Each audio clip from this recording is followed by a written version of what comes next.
So there's a lot to talk about these days. There's a seemingly endless number of topics that are in the news every day. And A.M. Gold has written a book. It's called Boom.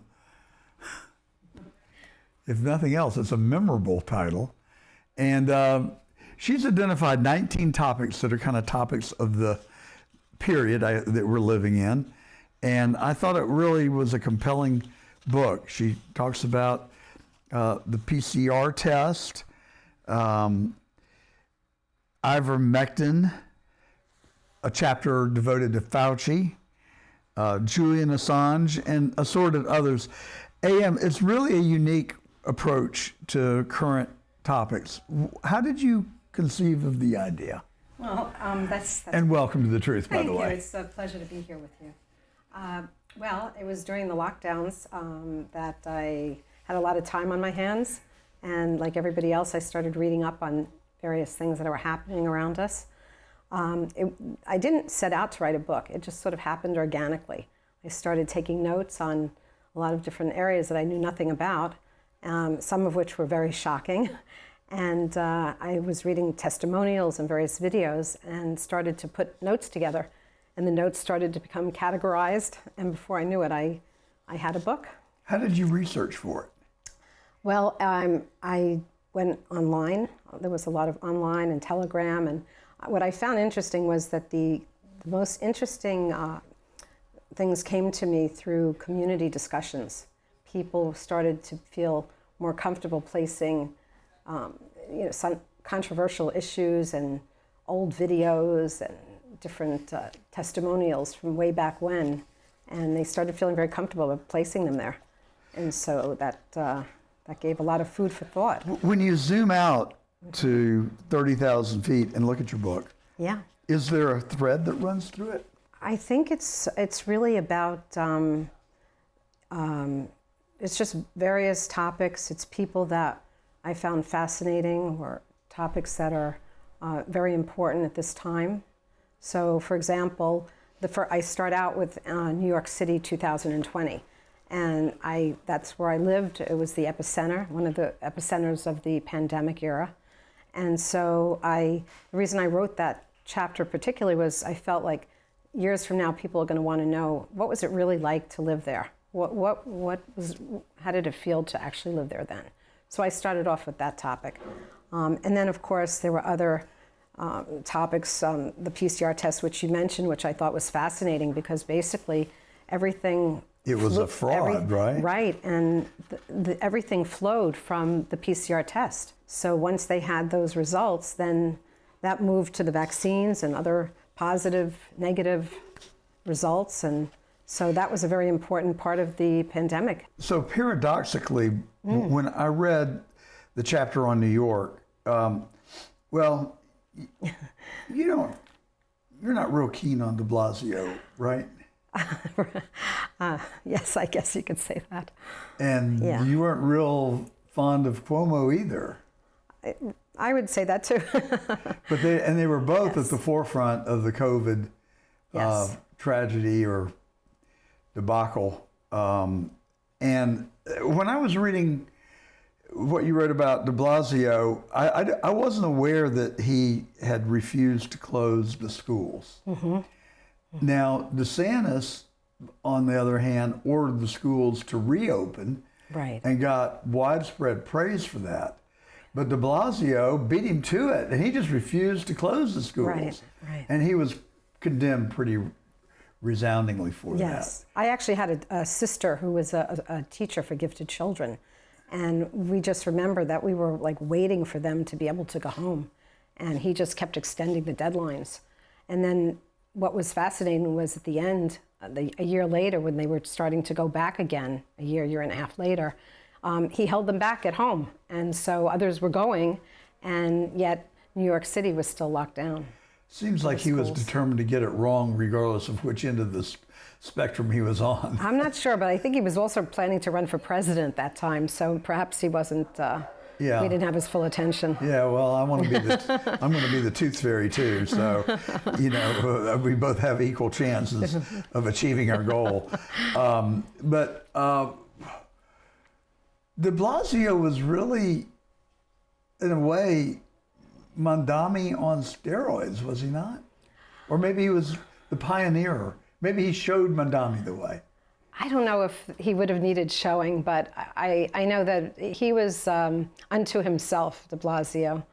You know, it's a very hard city to run. It's one of the most difficult jobs in the world. And you really have to love people. You have to be able to unite people, bring them together. It's a job that you have to work literally around the clock, you know, and he was sort of going to the gym. You know, people couldn't find him during some of the big crises that we had. But wouldn't you describe him as a socialist? I think he would, I'm not sure how he would describe himself, a socialist, Marxist, some form of communist, for sure. Yeah. Yeah, I mean, he always showed traits of that.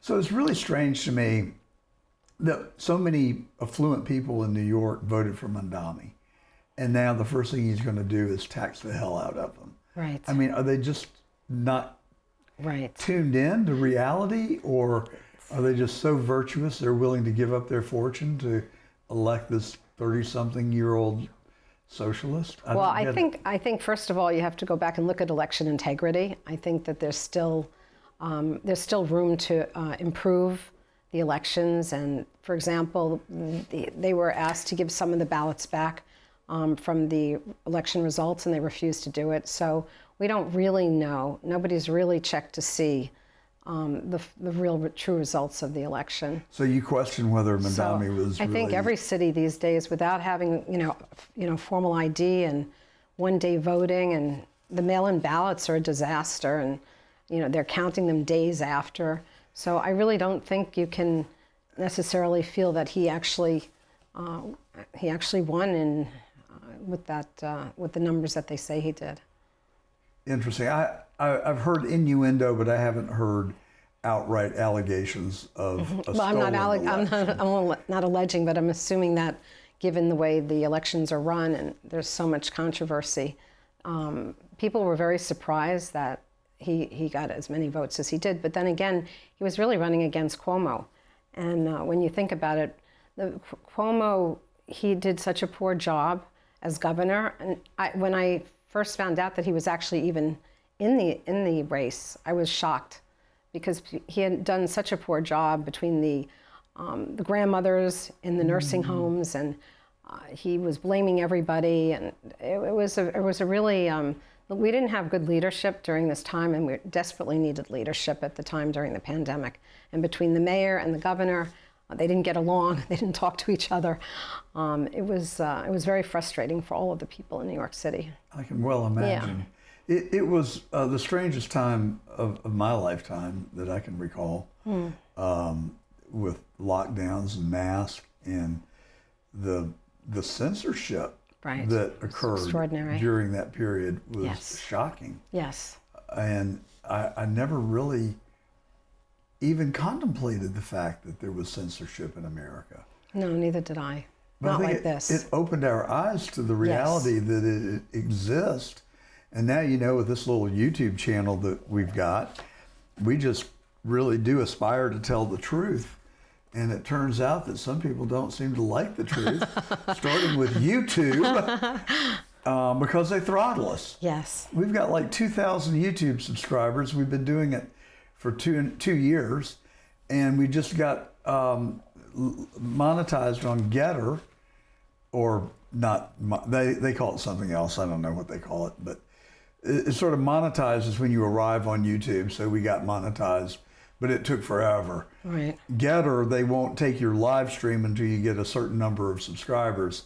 And now we've only been on Getter for 6 months, and we're already way past subscriptions that we have on YouTube. So to hell with you, YouTube. Right.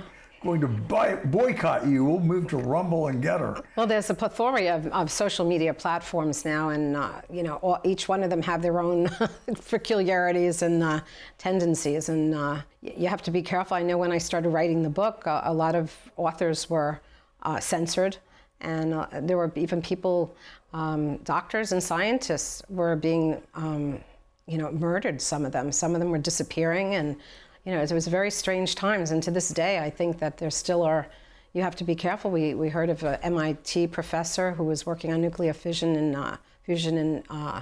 in Massachusetts, and he was gunned down, a phenomenal man who'd been doing it for 10, 15 years of research. I did read about that, and evidently there is a pattern of people that have worked on nuclear fission that have just disappeared. Yes. Or had an untimely death. Yeah. It's really scary. Yes, it really is. This is stuff that's supposed to happen in Russia and third world countries, not in the United States. Incredible. And I even remember several years back, there was a scientist from, I think it was Germany or Austria, and he was talking about graphene oxide in the vaccines. And he ran like a 1-hour session, and I was listening to it. And then I found out the next day that he was murdered. He was attacked and murdered. Good Lord. Yeah, so this is, it's been more prevalent than the average person probably is aware of. That is shocking. So who's behind it? I keep looking for the puppet master, and I can't find him. Yeah, that's the $1,000 question, the $1 million question. I think that there's a small group of people that are looking to destabilize our world. I think this has been going on for centuries. There's an elite group of people who have a different agenda from other people. So who are your top suspects? Oh, you have to read the book to find out, John. I don't think it's one group. I think it's a whole bunch of different people that have infiltrated all different areas of our society, everything from the pharma to education to all different parts, the governments.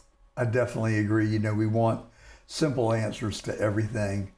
And I study this stuff virtually every day of my life. And I do think that we are under assault, but it's not from one place. It's so many.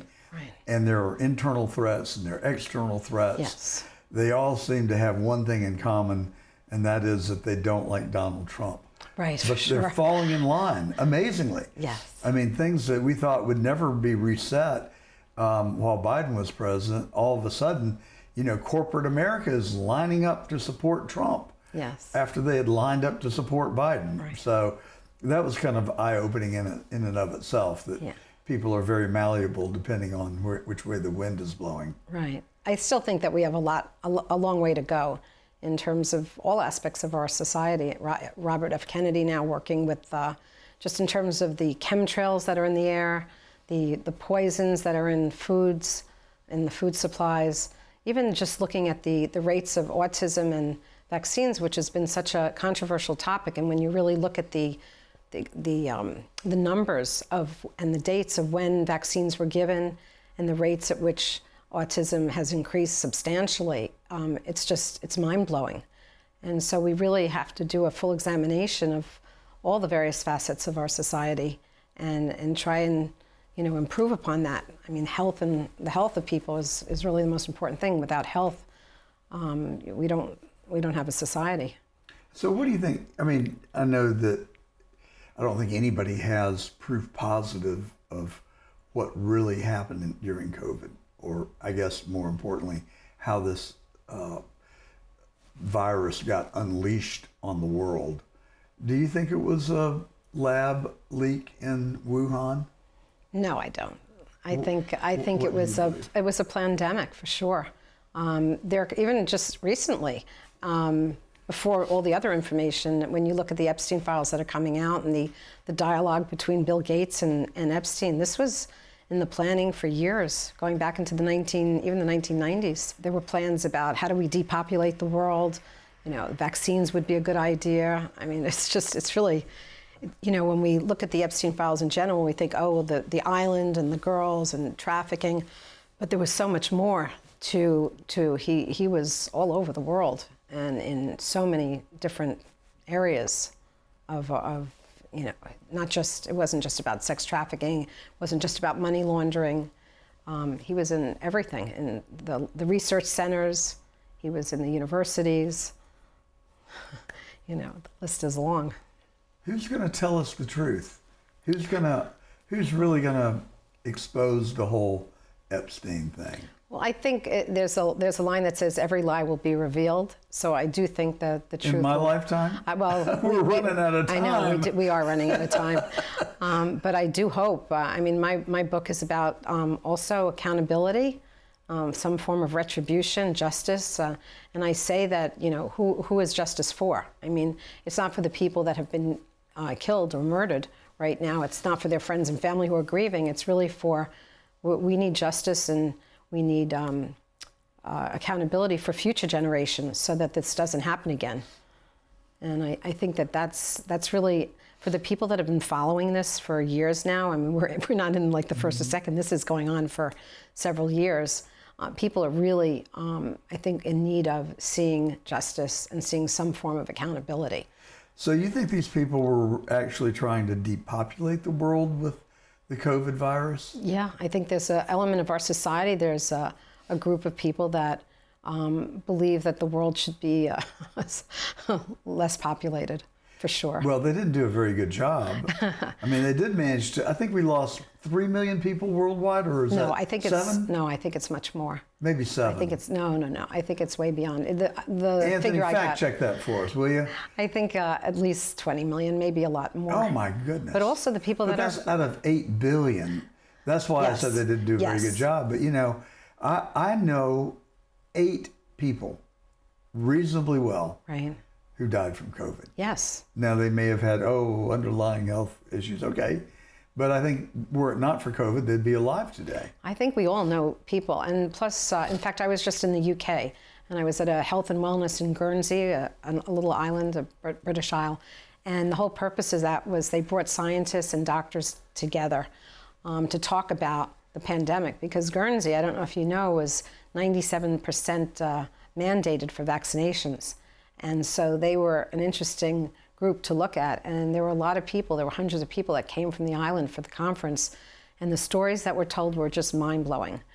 So many injuries, so many young people, kindergartens that didn't have the same number of children the year after and the year after. And I mean, there were so many stories of a young girl, 33, marathon runner, great shape, had to take her parents into the hospital, and they forced her to have a vaccine, which she didn't want. And literally within a week, she was completely gone. So, and I also had a cousin, I'm sure, like other people, totally perfectly healthy fellow, in fact, best health of his life. And within a week, he was blood clots and he was gone. So I think the stories are coming out. I know 3 people that fall into that category. Yeah, I think the stories are coming out now. Did you take the vaccine?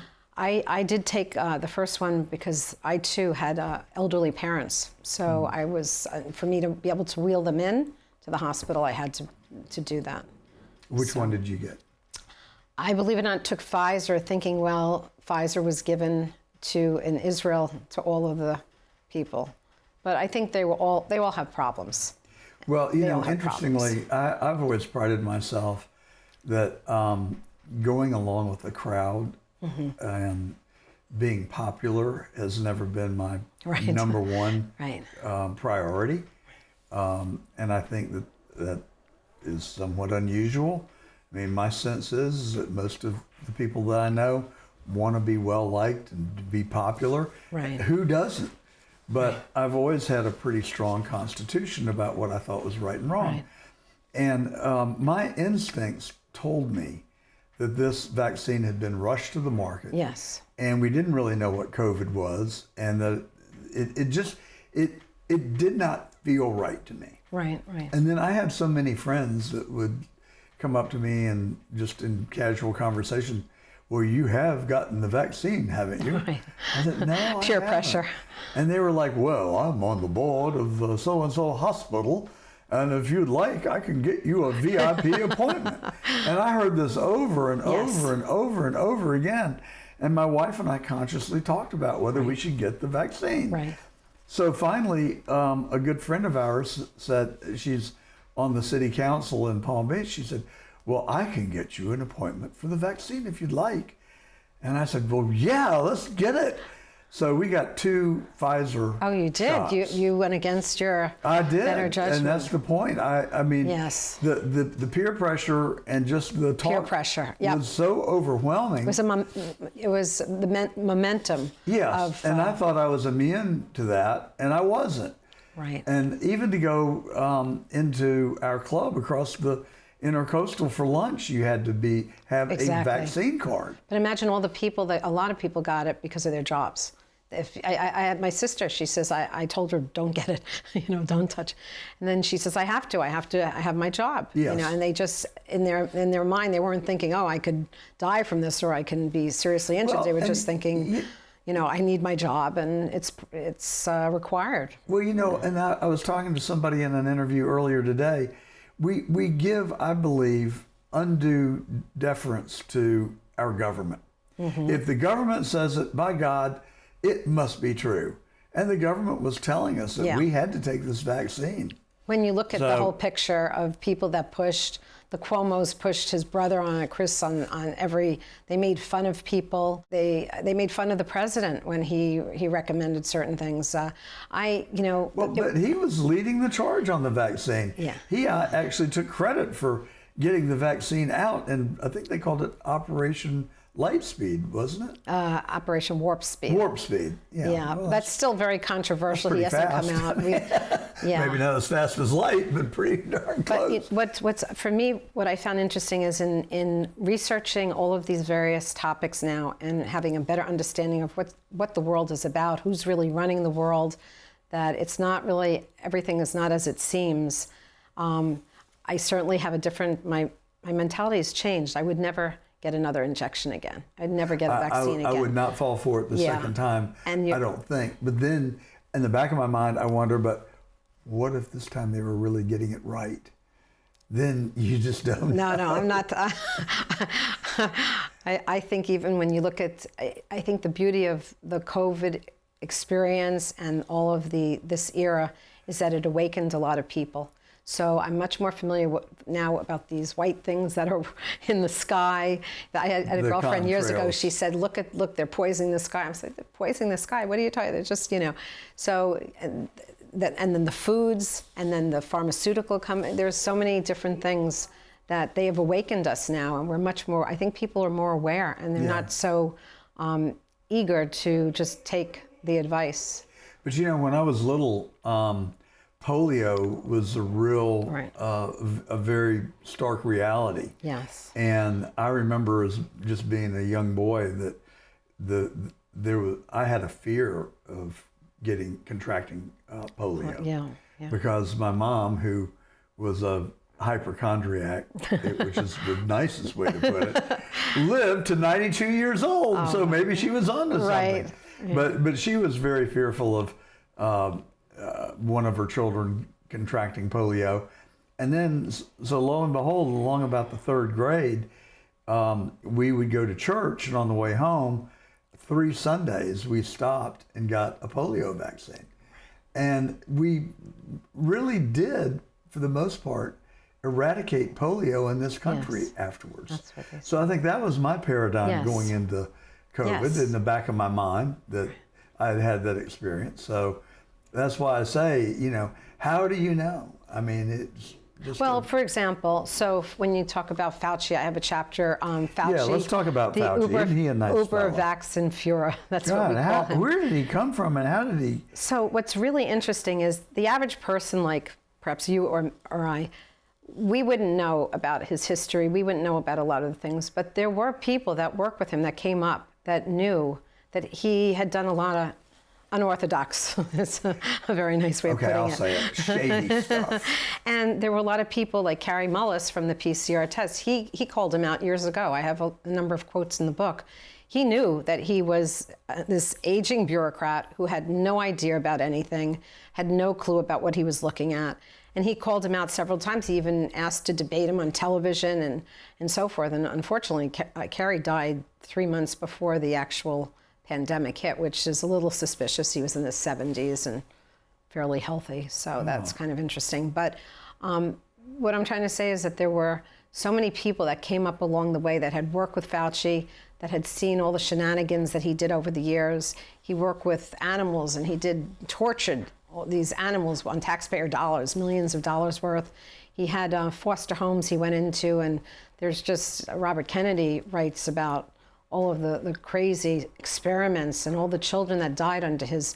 So there were a lot of people that knew that this man was not a good man, that he did a lot of, evil Leading things. me to ask, why is he still walking around with his government pension and a government-supplied chauffeur. And a lot of bodyguards. Yeah. I think a lot of people are asking that question, but I think we have to wait and see. I do believe in justice, and I do believe in the accountability, and I think some people have been taken care of. They have faced justice over the last few years. There are supposedly, I don't know this for sure, but military tribunals going on for the last several years. There's something like 500 to 750,000 indictments of people who have done, very, not good things. And so I think there have been some people that have faced the tribunals. Would these be military personnel? Or? There's Gitmo. There's a number of different places like Gitmo, for example. And they've been apparently very busy, a lot of airplanes flying in and out. There are people that monitor the activity that they have. And so I think that... I should know, but where is Gitmo? It's down near in Guatemala or Guantanamo in Bay. Cuba? It's Guantanamo Bay area. It's the big jails that they put up for, right? So I think we have to wait and see. There's so much going on right now. I don't think we can. I think there's still a ways to go before we see justice, and we know for sure that people have lived up to that. Yeah. Wow, that's really something. So in your book, and you wrote this a while ago, you don't have a chapter on Epstein. No, but I do have it on Lady Gazelle. Just you have it on Ghislaine. Yeah, Ghislaine. Yes. So what did you know? How did you know? Well, I mean, it's interesting. And why her and not Epstein? Yeah, it's such an interesting question. My gut instinct just said that she was the more interesting of the two. I used to see him in my neighborhood. He used to walk around with a very sort of, a funny smile. Sort of a So where did he, I know he lived in Upper Manhattan. In the 70s, yeah. He was in the 70s? Yeah. He actually lived right across the street from Cosby.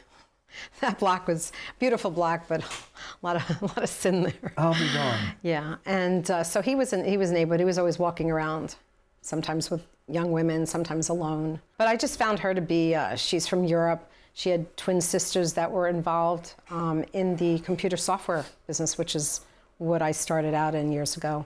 And so I found that interesting to see what companies they worked for, what were they actually doing. And they were actually implementing their software in the CIA, the FBI, all of the various the government organizations all over the world. They were putting their software.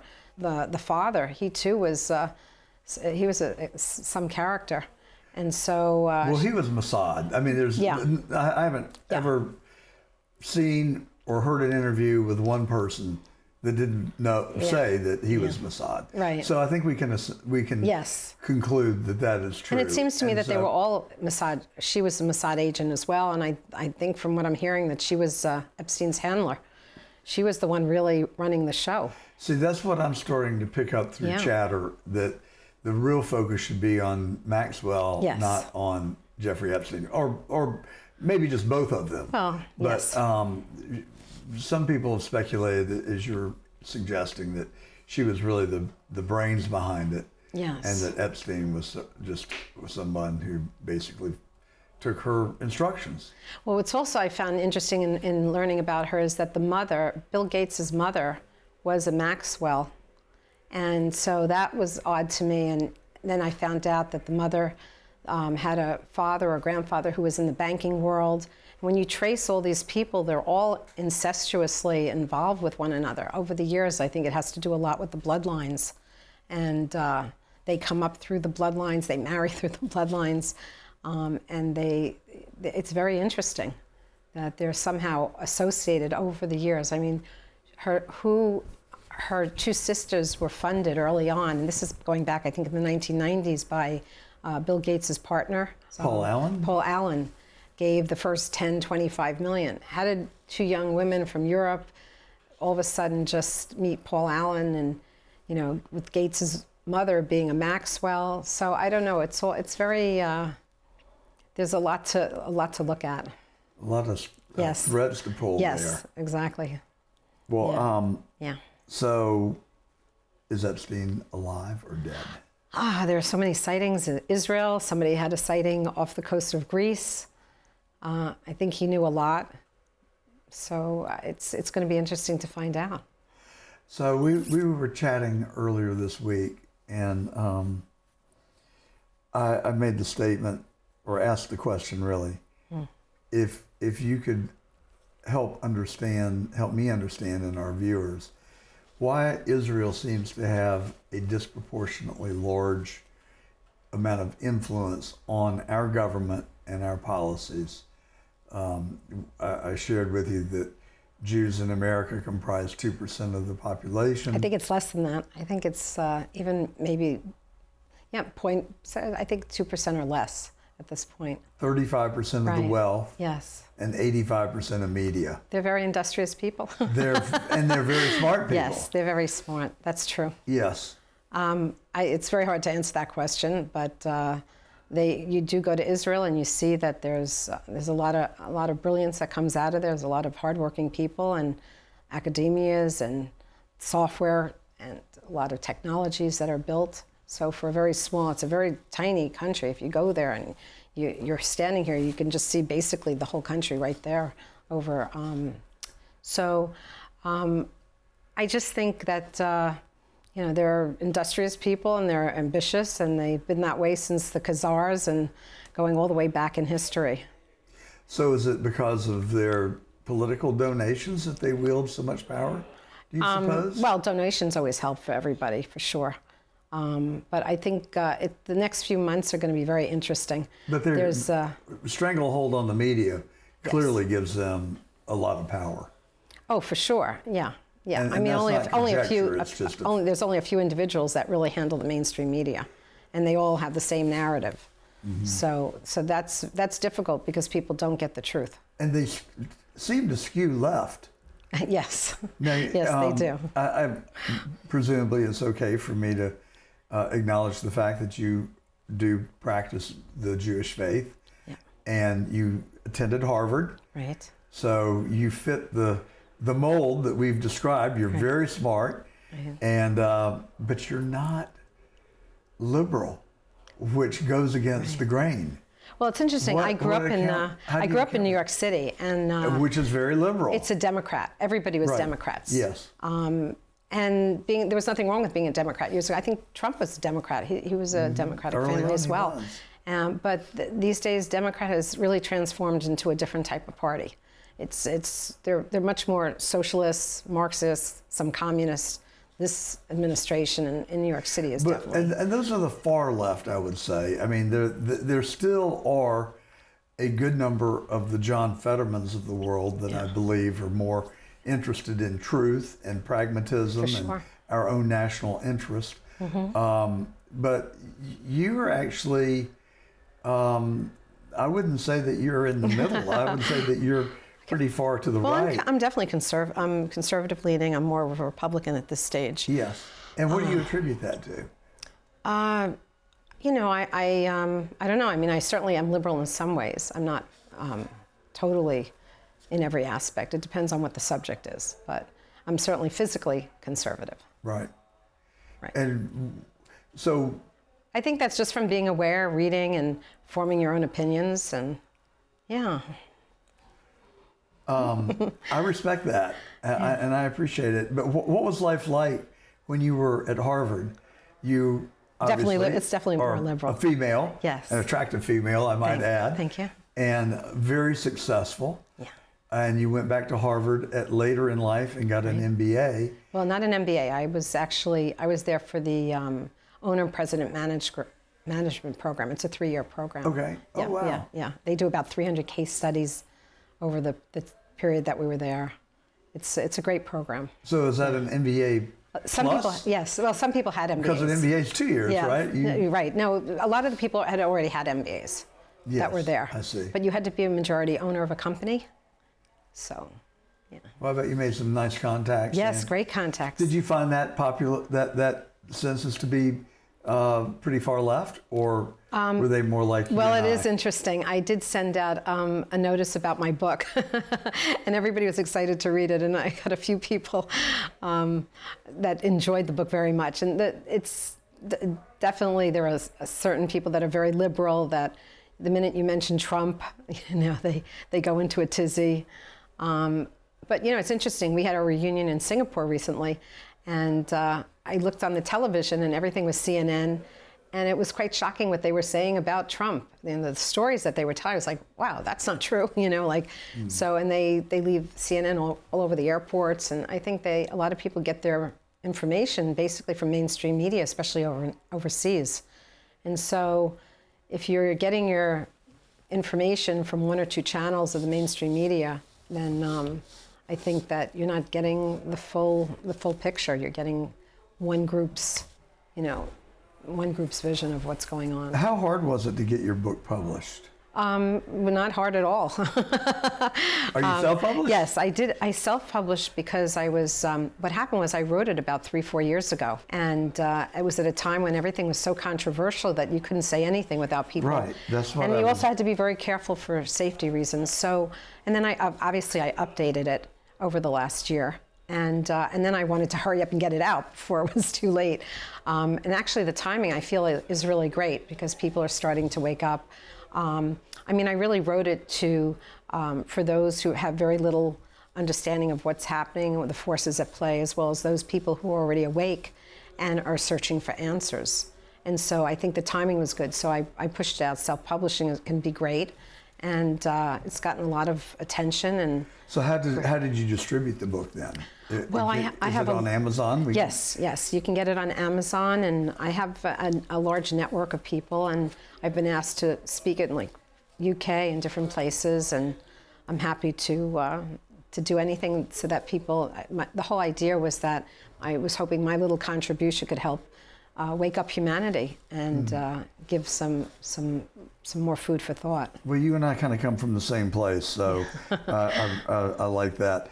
So, are you ready to talk about your next book yet? My next book, well... Is there a next book? Yes, I actually say to be continued, so I'm sort of obligated. I haven't gotten there yet. Oh, you never finished the... I haven't gotten to the end of it, but I will. The ending is pretty good. But I really enjoyed the process. I do a lot of traveling right now, and I have passion projects. And one of the projects is to do another 15, 19 topics that are relevant and interesting to people today, and then put a conclusion together. So it's really been not only an individual journey, but sort of a collective journey to go through all of these different things. I mean, we're living in biblical times. We're living in a time where we've seen like a 1776 simmering civil wars all over, it's really a fascinating time to be alive. And a pretty dramatic conflict going on in the Middle East right now. Yes. I am comforted by the fact that Donald Trump is the commander-in-chief.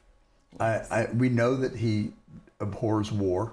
Right. And I think he'll try and end it as fast as possible. But the Iranians have really escalated the conflict just in the last couple of days. And they are bombing their neighbors. Yeah. And I worry that could take on a life of its own and it could spread. Well, I think there are groups that would love to see that happen. I have no doubt. The cabal, or the people that we talked, that you asked about, they would love to have World War III. For them, they enjoy the chaos. They make a lot more money. They live for the world wars. I just wonder, I'd like to get inside their head, because even with journalists who I know are not telling the truth. Right. And I wonder what drives them to write a story that they know is factually inaccurate. Mm-hmm. And so when I read one that I think is really way out there, I will write them, email them, and just ask them, do you not have any self-pride or self-respect? Have you gotten responses back? Yes, from a couple, and they are generally what you would expect. They use the same jargon that they would use in the article and try and win you over with their virtue. Right. And there is no virtue in lying. Right. And so I hit them pretty hard, but I asked them, do you not care what your parents think of you? Yes. Do you not care what you're role modeling for your children, because future generations. They are watching you. Right. And I got my values from my parents. One of my questions in the book is exactly that. The gentleman that signed off for the Hunter Biden laptop, there was a whole group of generals, and they signed off 52 knowing intelligence there it goes, agents. And knowing that that was the case. And the question, because every chapter of my book, I start off with a quote that's either historical or relevant, and then I end with what I hope is a powerful question to the reader. And in that particular chapter, I asked them, we talk about, what is it, that you could go against this? Well, what are you getting in return that it could possibly compare to helping the future generations and leaving your mark? It's quite something. The other thing I did want to say, though, is one of the real reasons I wrote the book, and it's an important one, is I felt that about the missing children of the world. When I started this project, I really didn't know much about that, other than to think, oh, there are some children from Mexico, but it's something that's so pervasive, and it's all over the world. And so I have a chapter 13, that says, warning, if you read this, you must share it. And it really goes into a little bit more detail about what's truly happening with the missing children of the world. It's something that's shocking. Absolutely. And, it's been, there have been whispers and there's been talk, and it's been right below the surface. Right. It's like nobody really wants to acknowledge it or bring it to the forefront. I don't know whether it's just too painful or whether it's more subversive and people are afraid to talk about it. I really have not figured that out. Mm-hmm. But to me, it's an absolute red line you do not cross. And I think the children are everything. If you can't take care of the children, then they're also defenseless. Right. And my state of mind has been that every human on earth has an obligation to nurture and help a child, Absolutely. whether they're your own or someone else's. But the vast numbers, 350,000 children crossed our southern border that we can't account for. And there's over 8 million children that go missing, and I think the numbers are getting even more and more. And it's unfortunately, I wrote one of my first revisions had the word Satan in it, satanic Satan, which I've never really used in my vocabulary. But if you really read up on it, that's what it's all about. We're in a spiritual battle of good and evil. I are right in the same place. Yeah. Because I always, and I know this sounds crazy, but I always had some small element of compassion, even for people that committed crimes. Mm-hmm. Not heinous crimes, but right. They were hungry, or they needed of course. clothing, or they didn't have a place to live. So I'd always sort of even look for an explanation to explain what would drive them. And I have a really good friend in Atlanta, Anthony Motley. He's a pastor of one of the larger black churches in a neighborhood where I've done a lot of work. And he and I have become really good friends, and we call each other and either vent or joke or whatever the mood is of that day. And so he happened to call me one day when I was having a particularly bad day. And we were chatting along, and I said, well, Anthony, and I do look to him for spiritual guidance. I said, he's very smart and has just huge wisdom. And I said, I understand that the Bible says that God made man in his image. He said, that's right, whatever chapter and verse. I said, well, that just leads me to one question then. He said, sure, what's that, John? What is the matter with God? And he said, oh, no, John. He said, it isn't God.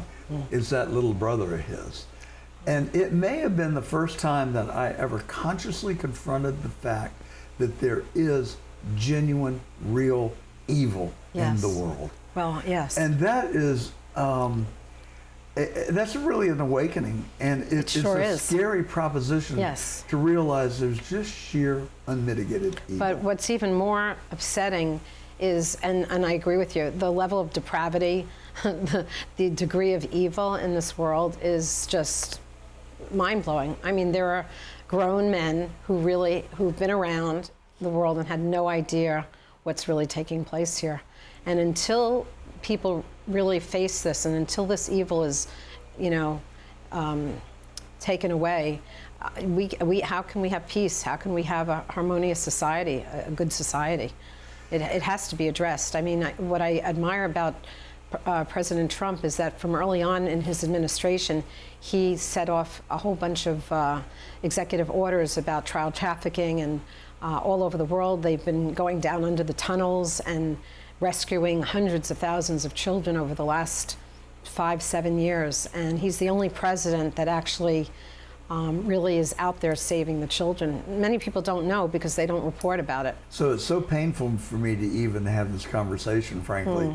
But I've casually followed Epstein.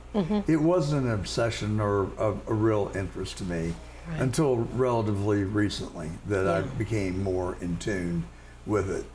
And so I for the longest time, I really did think it was about exploiting younger females. Right. Most people did, I think. Yeah. Yeah. And but even the young females were 17, 18-ish, younger even. And so and this was probably too revealing, but I almost gave it a pass, because how do you know when someone's 17 and when they're and a half and 18 and a half?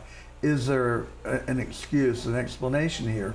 I've since radically changed my thought in that regard. I mean, when I was young, I really liked the ladies. And I can tell you that I was always very mindful of how old the female was. And that was a line I was never willing to cross, even remotely. For morality and just, the shame that would go with it. Sure. These people have no shame whatsoever. But it goes beyond that. But that's the point I'm getting to. They're experimenting. They're doing. The more we look, it's not young women. No. It's young children. It's babies too. Good God. Yeah. And I wonder if that's why the government refuses to let us see the other 3 million documents, because they think that we don't have the capacity to deal with it. I don't know that I have the capacity to deal with it, frankly. I think most people don't. And actually, Julian Assange... I don't really want the capacity to deal with it. Julian Assange said in WikiLeaks a long time ago, he said that if people knew what really was going on, 97, 98, 99% would have to go to the hospital. And there are things that I've learned through my research. It's just mind-blowing to me. I mean, it really needs people to be addressed and accounted for, because we can't have a world like this. But, when you think about it, it's been going on for hundreds of years. Satanic rituals, all different types of issues with children. I swear, as God is my witness, I thought those were fairy tales. No. I thought it was fiction. No. But now we're finding out that this... the movie Eyes Wide Shut. Yes. Have you read about that. Behind that curtain? Yes. I had heard about that years ago. And now the film producer that was doing it, he was killed. Within days of having, before releasing the movie. Right. And then he refused to take out a couple of different parts. And the suits came in and they dramatically changed the movie before releasing it. But they killed him too. And they killed him in the process. Yeah, minor detail. But I also, when you asked me where did I get research and so forth, I've been watching testimonials from children as young as 8, 10 years old. I mean, you can't make this up. And after you see tens of thousands, tens or hundreds of them, you know that this is a pattern. This is happening all over in the Netherlands. It's happening in Australia. I mean, it goes back a very, very long time. Even it goes back to the Khazars that lived during the Middle Ages. They were outcasts because of their evil ways and because they had satanic rituals and they abused children, and they were actually cast aside by the Russians. There's a whole history behind it. This is not very new to me. And but what's strange now is that they've really industrialized it, and what they do is there's something called adrenochrome, which is a drug that they are able to extract from the children. It's not a pleasant topic, but the important part about it is that this whole topic of has become institutionalized now, and it's commercialized to such an extent that you can't help but understand what's going on. And people have to try to do something about it. That's one reason I wrote the book, is just to bring some awareness to the average person. When I started writing this, a few friends said, "Oh, you can't write this. This is, how do you know that what?" But now it's just all over. Now there's too much. There's too many testimonials, too many videos. There's way too much evidence out there to ignore it at this point. So I'm hoping that it will get the attention it deserves. Well, I'm going to hurry up and finish the book. Shush, shush, boom. Shush, shush, boom. Shush, shush, boom. Right. A.M. Gold is the author, and it's just been such a pleasure speaking with you. And I want you to come back as soon as you get your new book published, if not before. I would be delighted to. Thank you. Thanks Pleasure. very much.